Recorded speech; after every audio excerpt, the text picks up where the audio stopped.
build stronger so we can play harder. And what that means is I try very, very hard, and I've taught all my children this, that if you're gonna do something, do it to the absolute best of your ability.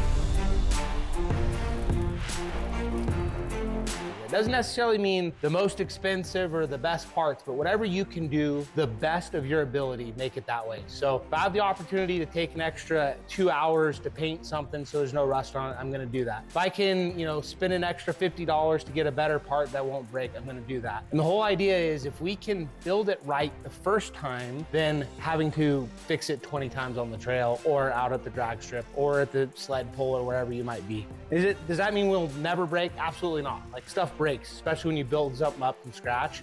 But if you're building it right, the likelihood of lots of stuff breaking is slim, and you'll break less stuff. So Wes and I have been together for over 20 years now. We've raised 4 kids. Well, we still have 1 more in the home. Doing Beaman Builds was just a thing that we wanted to do together. I knew that I needed a hobby. You already had a hobby. For the longest time, the shop has been my escape. I run myself really, really, really hard at work, and it's very stressful. And the shop has always been like my zen place. Creating vehicles is just the right amount of stimulation to keep my mind off of work, but to not stress me out too much to where it's overwhelming. So the opportunity with Beaman Builds, when Debbie decided to jump on board, it's changed the game to where now she's way more understanding of why I spend time in the shop and why it's important to me. And instead of it being a source of contention, now that we're almost empty nesters, it's really a source of pride. So every time we're out in the shop, it's an opportunity to build the Beaman Builds brand and to work on these vehicles that we're trying to promote in our channel.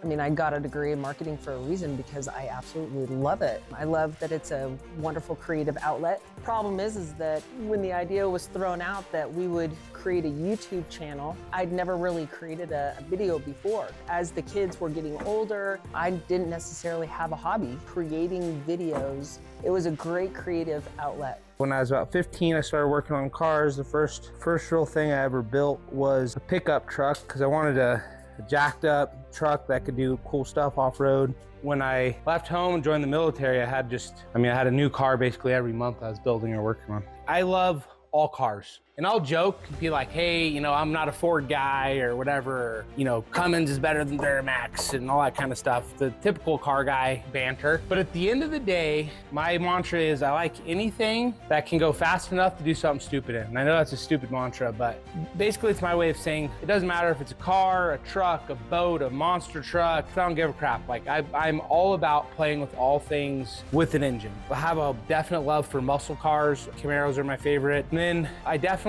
veer towards older vehicles, like from the, I'd say 50s through the early 70s, my favorite body styles. But realistically, I'll work on anything, play with anything that I can have fun with. Did you ever think that I would get into Jeeping? Absolutely not. And I told you this a long time ago, that the hobby itself, I felt you would enjoy. Debbie's coworkers gave her this distinct opportunity to use her Jeep, which was at that point in time still my Jeep. If I would have asked her to go out and go Jeeping, she would have said, absolutely not. Stupidest thing in the world, I hate this. However, because it was her friends and she wanted to be a good sport, she went out with them. And she clearly really, really enjoyed it. I think she caught exactly what she would have caught if I got the opportunity to take her out. But it made it to where suddenly she was interested in the Jeeping thing. I can't thank the guys that are working enough for converting her to the dark side of the Jeeping world. Yeah, that first experience, it was an interesting one. We had to do a trail fix on my very first time out. I was so worried that Wes was gonna get so mad at me that I broke out the back window. And to my surprise, he wasn't very angry at all. I think that he was just very appreciative and very happy that I was interested in wheeling and was excited that I had so much fun. I try to push my vehicles as hard as I can. People joke that I send it too much in the West economy. Well, it's because it's built that way and I can do that and I enjoy doing that. And we're building this truck side piece and I'm going to push it as hard as I possibly can on the dyno. Hopefully that doesn't end up with engine parts on the dyno, but I'm gonna push it as hard as I can because I build these things to test them. I don't build them so they can sit in a shop, but I do build them to push them as hard as we can and see what they can do. And I like testing my own stuff. Did I do a good job? Can I build it better next time? What did I learn from that failure? How do we get better every time? What I've been enjoying the most recently, it's been diesel trucks, just because it's kind of something I've been learning.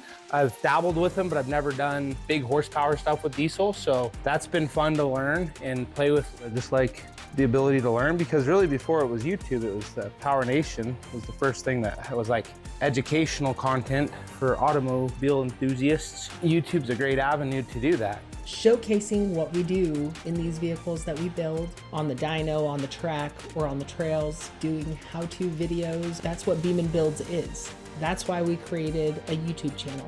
That's what Beaman Builds is in a nutshell. We go and do a lot of crazy stuff. We build a lot of cool vehicles. We would absolutely love to have you along for the ride. We're just getting started. We have tons of big things planned, lots of stuff in the works, and we're looking forward to bringing as many people along for the ride as we can. So join us if you want. We'd love to have you.